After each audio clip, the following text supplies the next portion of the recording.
Buddy. I'm going to continue my series on the book of Revelation 4 through 7. And this will be part 4, and it'll be called The Throne Room. And immediately I was in the Spirit, and behold, a throne was set in heaven, and one sat on the throne, and he that sat was to look upon like a jasper and a sardine stone. And there was a rainbow round about the throne, in sight like unto an emerald. And round about the throne were 24 seats, and upon the seats I saw 24 elders sitting, clothed in white raiment, and they had on their heads crowns of gold. Revelation 4, 2 through 5. After hearing the heavenly voice commanding him to come up here, the Apostle John has been translated from the things that are through the door opened into heaven into the very throne room of God. What did he see there?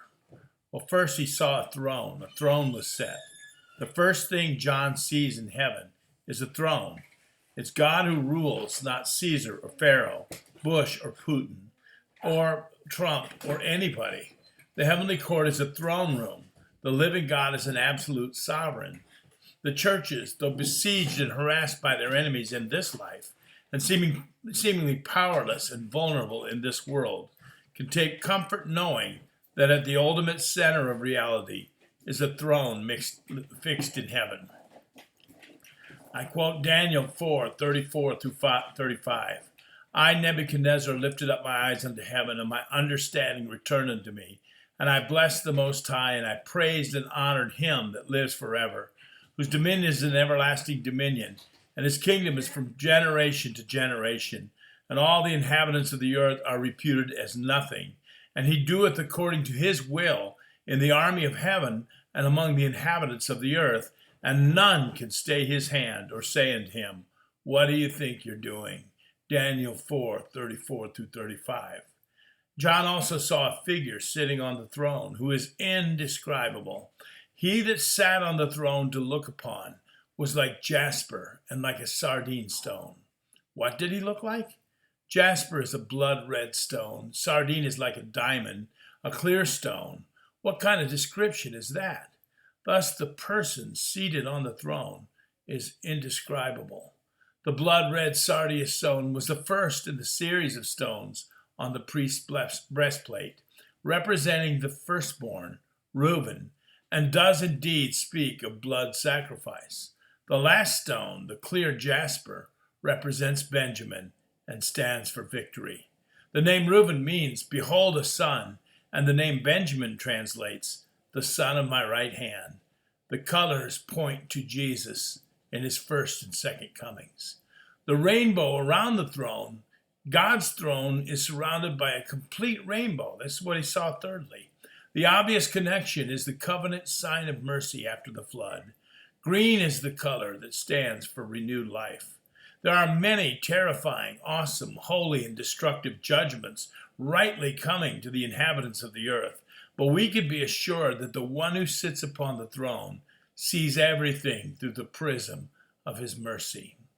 And then he saw 24 elders. Do you remember the stained and weak churches, seemingly helpless on this earth, with no recourse when her enemies lied about her, stole from her, and persecuted her? The, quote, despised and rejected, weak and powerless ones were witnesses to truth in a hostile world? Well, that's one way to look at the church. But there is a heavenly perspective of the same people. They are immaculately dressed. There is no stain. They have access not to Caesar, but to the magnificent throne set in heaven. This is the heavenly view of God's people.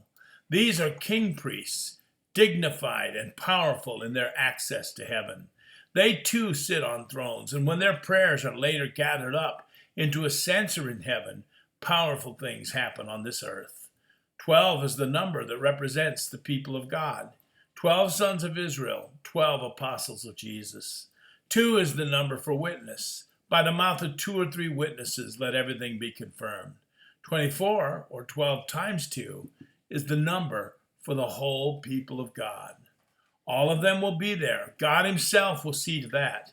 They will gladly worship Jesus, casting their crowns of reward before him, acknowledging his love and the price he paid to make them fit for this place.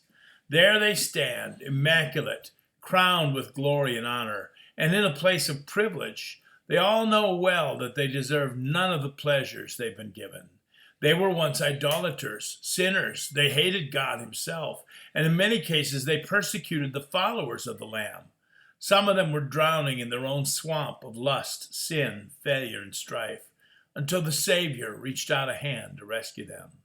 They fall down in utter worship and amazed adoration, praising and singing of him who brought them and gave them the victory. Oh, victory in Jesus, my Savior forever. He sought me and he bought me with his redeeming blood. He loved me ere I knew him, and all my love is due him. He plunged me to victory beneath the cleansing flood. There's more to come, folks. Shalom.